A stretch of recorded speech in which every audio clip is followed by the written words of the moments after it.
Hello बच्चों, आज हम लोग हाई स्कूल की ट्रिग्नोमेट्री की फर्स्ट वाली एक्सरसाइज पढ़ेंगे। फर्स्ट वाली एक्सरसाइज वो भी एनसीईआरटी वाली बुक से पढ़ा, ठीक है ना। उसके आज हम लोग क्वेश्चन नंबर 1, 2, 3, 4 और 5 करना सीखेंगे। तो चलिए पहले क्वेश्चन नंबर 1 से स्टार्ट करते हैं। क्वेश्चन नंबर 1 में जो आप लोगों को गिवन है, उन्होंने कहा कि in triangle ABC right angle at B, कोई भी एक ट्रायंगल अपन लोगों को गिवन है, वो बी पॉइंट पर राइट एंगल है। तो अपन लोग बी वाले पॉइंट पर एक राइट एंगल ट्रायंगल जो है वो बना ले।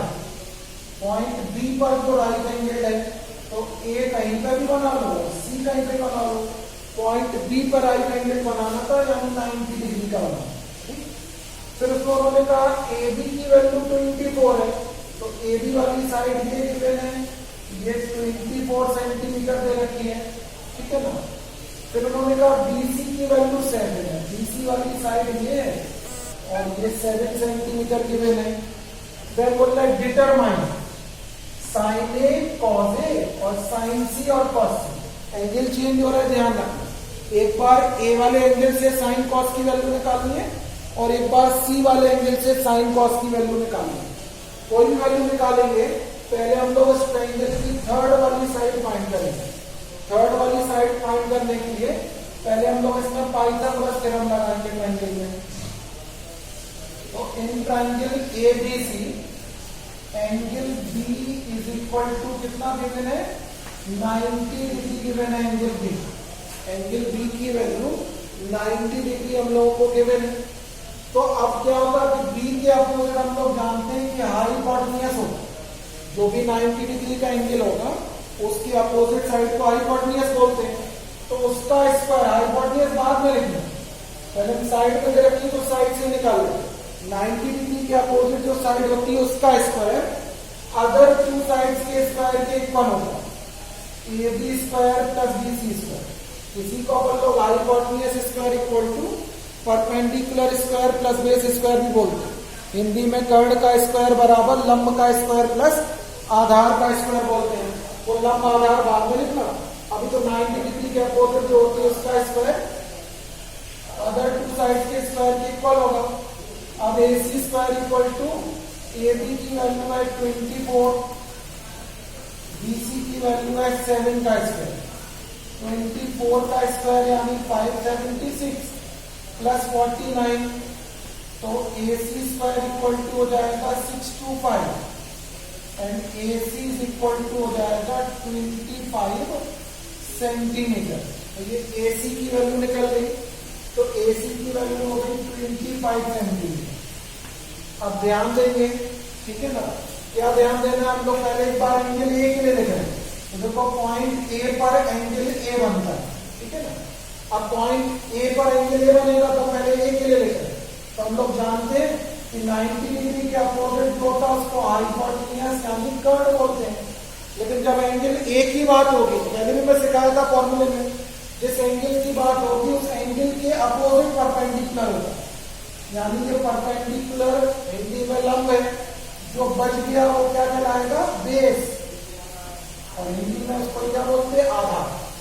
तो पहले हम लोग ए वाले एंगल के लिए लिख रहे हैं, साइन ए को हम लोग क्या बोलते हैं, परपेंडिकुलर अपॉन हाइपोटेन्यूज। तो परपेंडिकुलर क्या होगा, एंगल ए के अपोजिट परपेंडिकुलर बीसी है और हाइपोटेन्यूज क्या आएगा, ए सी। तो जाएगा 7/25 और इसी में हम लोगों को निकालना कॉस ए, वो होता है बेस अपॉन हाइपोटेन्यूज। अब बेस कितना आएगा, ए बी, और हाइपोटेन्यूज कितना आएगा, ए सी। हो जाएगा 24/25। फिर जब सेकंड पार्ट करोगे तो हम लोगों को सी वाले एंगल की बात हो रही, साइन सी और क्या निकालना है, कॉस सी। जब सी एंगल की बात होगी तो अब सी एंगल क्या मिलेगा, पॉइंट सी का, ये एंगल सी है। अब सी एंगल के अपोजिट में क्या होगा, परपेंडिकुलर। अब ये बदल जाएंगे, ये परपेंडिकुलर यानी हिंदी में लंब होगा और ये बेस होगा यानी आधा, हाइपोटेन्यूज चेंज नहीं होगा। अब साइन का फॉर्मूला क्या होता है, परपेंडिकुलर अपॉन हाइपोटेन्यूज। लेकिन अब एंगल सी के लिए ये ए बी क्या है, परपेंडिकुलर और हाइपोटेन्यूज तो AC है, तो 24/25 हो गया। और कॉस निकालोगे तो बेस अपॉन हाइपोटेन्यूज होगा। C वाले एंगल के लिए बेस BC है और हाइपोटेन्यूज कौन होगा? AC। तो BC की वैल्यू हो गई 7 और AC की वैल्यू 25। ये क्वेश्चन नंबर 1 कंप्लीट हो गया। इसको नोट कर लेंगे, ठीक है, या स्क्रीनशॉट ले लें। ये क्वेश्चन नंबर कौन सा था? फर्स्ट वाला। क्वेश्चन नंबर 2 देखो।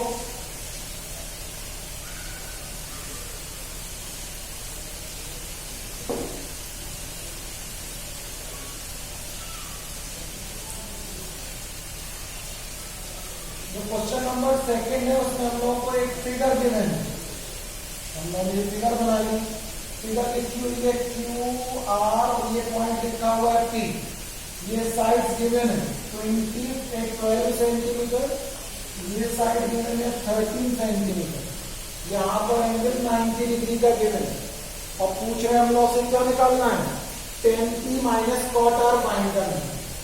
क्या फाइंड करना है? tan P माइनस के cot R, इसकी वैल्यू फाइंड करना है। वैल्यू फाइंड बाद में करेंगे, पहले हम लोग ट्रायंगल की थर्ड वाली साइड फाइंड करेंगे। तो थर्ड साइड फाइंड करने के लिए in triangle PQR angle Q equal to कितना है? 90 डिग्री।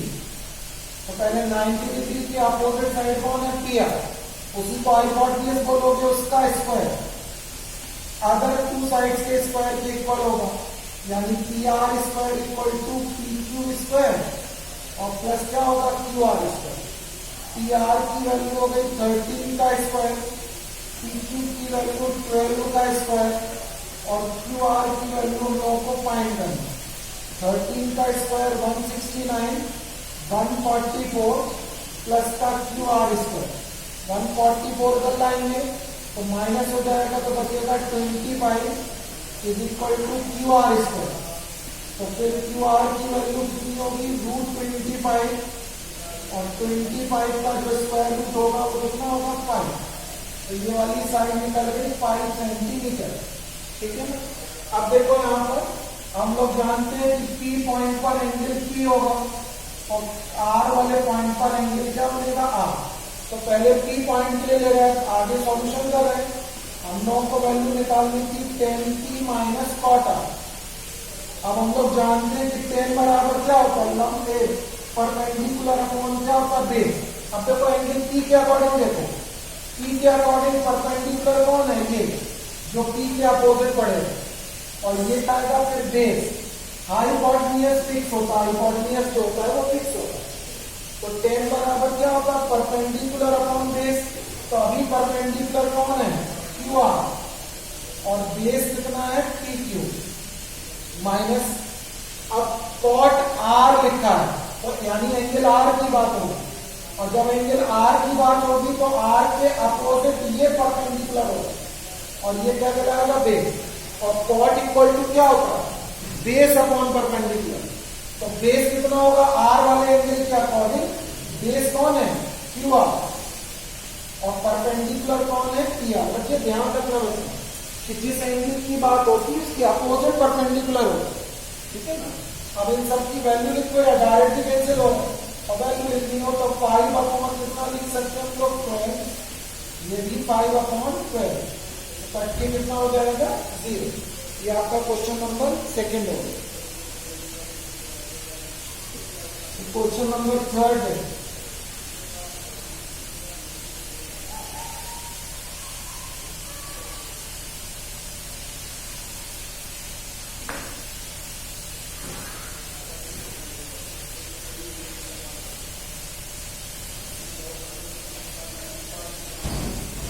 क्वेश्चन नंबर 3 देखो। क्वेश्चन नंबर 3 में हम लोगों को गिवन है sin A is equal to 3/4।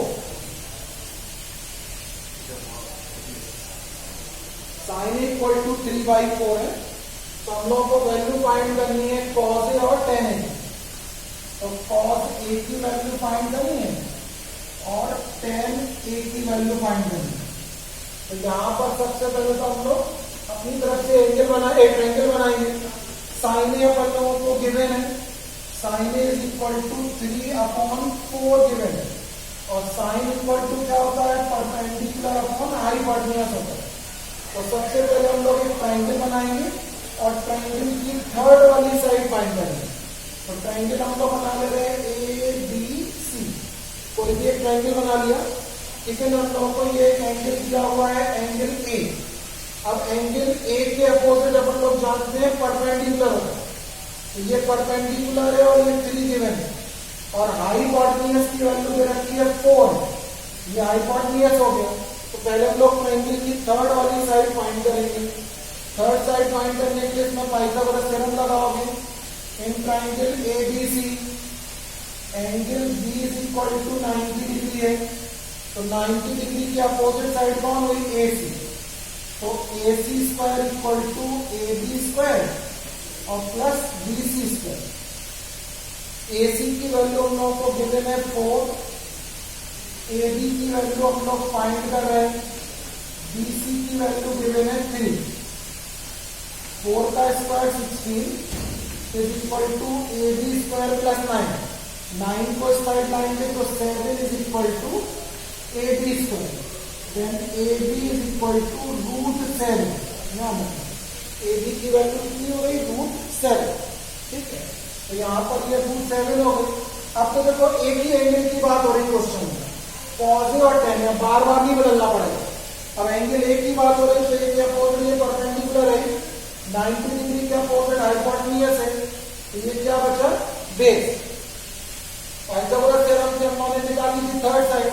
अब जिसकी वैल्यू पूछ रहे थे वो बोल रहे थे कॉस ही निकालो। कॉस इक्वल टू क्या होता, बेस अपॉन हाइपोटेन्यूज। बेस की वैल्यू है जी ए बी और हाइपोटेन्यूज की वैल्यू ए सी, तो ये हो गया √7/4। और एक वैल्यू हम लोगों को फाइंड करनी है tan A। tan A equal to होता है परपेंडिकुलर अपॉन बेस। परपेंडिकुलर की वैल्यू बी सी और बेस की वैल्यू है ए बी, तो बी सी की वैल्यू हो गई यहाँ पर 3 और ए बी की वैल्यू हो गई √7। इस तरीके से हम लोग क्वेश्चन नंबर 3 कंप्लीट कर लेंगे। अब क्वेश्चन नंबर देखो 4 वाला, इसका स्क्रीनशॉट सब लोग ले लेंगे।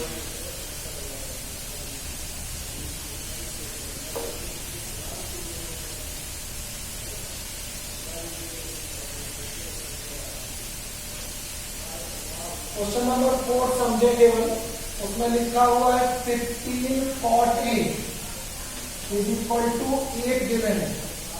हम लोग cot A इक्वल टू लिख सकते हैं 8/15। cot A 15 cot A equal to this था, cot A इक्वल टू इतना होगा। अब cot इक्वल टू हम लोग क्या जानते हैं, बेस अपॉन परपेंडिकुलर हम लोग जानते हैं। तो पहले ट्रायंगल बना के उसकी थर्ड वाली साइड यानी हाइपोटेन्यूज आप लोग फाइंड करोगे। ये ट्रायंगल बना दिया हम लोगों ने ए बी सी, ठीक है ना। ये पॉइंट ए हो गया, ए के अपोजिट ये परपेंडिकुलर हो गया 15 गिवन है, ये बेस हो गया 8। तो पहले हम लोग थर्ड वाली साइड निकालेंगे, फिर उन्होंने जो पूछा उसकी वैल्यू निकालेंगे। इसकी वैल्यू पूछी है साइन ए की और कॉस ए। तो ये वाला क्वेश्चन आप लोग होमवर्क में करके देखेंगे। पहले थर्ड साइड निकालो, फिर इनका फॉर्मूला अप्लाई कर लो। फिर क्वेश्चन नंबर 5 वाले में देखो। 5 वाले में हम लोगों को sec theta equal to 13/12 given है, और हम लोगों को अदर ट्रिग्नोमेट्रिक रेशियो फाइंड करनी है, ठीक है ना। तो sec theta other trigonometric ratio means बता दे 6 टाइप के ट्रिग्नोमेट्रिक रेशियो, उनमें से sec गिवन है तो अदर 5 निकालने पड़ेंगे। अब sec इक्वल टू क्या होता है, हाइपोटेन्यूज अपॉन बेस, यानी कर्ण बटे आधार होता है। तो पहले ट्रायंगल की फिर वही थर्ड वाली साइड हम लोग फाइंड करेंगे। तो पहले ट्रायंगल बना लो। अब वो ट्रायंगल तुम कुछ भी लिख सकते हो, एबीसी लिख रहे। अब एंगल दिया हुआ है थीटा है, ये 90 डिग्री मान ले रहे।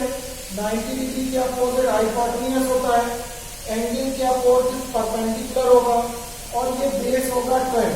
तो ये बेस गिवन है, हाइपोटेन्यूज गिवन है, पहले क्या निकाल लो, परपेंडिकुलर। तो पाइथागोरस थ्योरम लगाएंगे। In triangle A B C 90 degree के अपोजिट क्या होगा, angle B equal to 90 degree. तो 90 डिग्री के अपोजिट साइड कौन होगी, ए सी। तो A C square equal to क्या होगा, A B square plus B C square. अब इन सबकी वैल्यू हम लोग पुटअप कर रहे हैं, ठीक है ना। तो सबकी वैल्यू पुटअप करोगे तो ए सी की वैल्यू हो गई 13 का स्क्वायर, ठीक है ना, और ए बी की वैल्यू कितनी हो गई अपने पास 12 का स्क्वायर, और बी सी की वैल्यू हम लोग को फाइंड है, ये हो गया 169 equal to 144 plus B C square. 144 बनाओगे तो 25 बचेगा बी सी स्क्वायर। अब इसका स्क्वायर रूट ले लोगे तो बी सी की वैल्यू कितनी हो जाएगी 5। तो ये बी सी की वैल्यू निकल गई यहाँ पे 5। अब तुम कोई भी ट्रिग्नोमेट्रिक रेशियो निकाल सकते हो। फिर तुमसे पूछा साइन थीटा निकालो, तो परपेंडिकुलर अपॉन हाइपोटेन्यूज होता है, तो परपेंडिकुलर हो गया बी सी और हाइपोटेन्यूज कितना आएगा ए सी। तो 5 अपॉन कितना हो गया 30। हम लोगों को कॉस निकालना है, वो बेस अपॉन हाइपोटेन्यूज होता है, तो बेस कितना आएगा ए बी, हाइपोटेन्यूज कितना है ए सी, तो ये कितना हो जाएगा 12 अपॉन 30। फिर हम लोगों को निकालना मान लो tan थीटा, वो परपेंडिकुलर अपॉन बेस होगा, तो परपेंडिकुलर यहाँ पर आएगा बी सी और बेस आएगा ए बी। तो बी सी की वैल्यू हो गई 5 अपॉन में कितना आएगा 12। ये तो क्वेश्चन आप उसको उतार ही लोगे। बाकी अगर रेशियो देख लो, फिर हम लोग को क्या निकालना है कॉट थीटा, तो कॉट थीटा होता है बेस अपॉन परपेंडिकुलर। तो क्वेश्चन में बेस ए बी होगा और परपेंडिकुलर बी सी है, तो 12 अपॉन 5 हो गया। और फिर एक सेक तो दिया ही है, कॉसिक निकालेंगे, तो कॉसिक होगा हाइपोटेन्यूज अपॉन परपेंडिकुलर, यानी ए सी अपॉन बी सी, तो ये हो जाएगा 13 अपॉन 5, ठीक है ना। तो आज हम लोगों ने क्वेश्चन 1 to 5 करे एनसीईआरटी की बुक के। बाकी क्वेश्चन हम लोग नेक्स्ट वीडियो में करेंगे। Thank you for watching.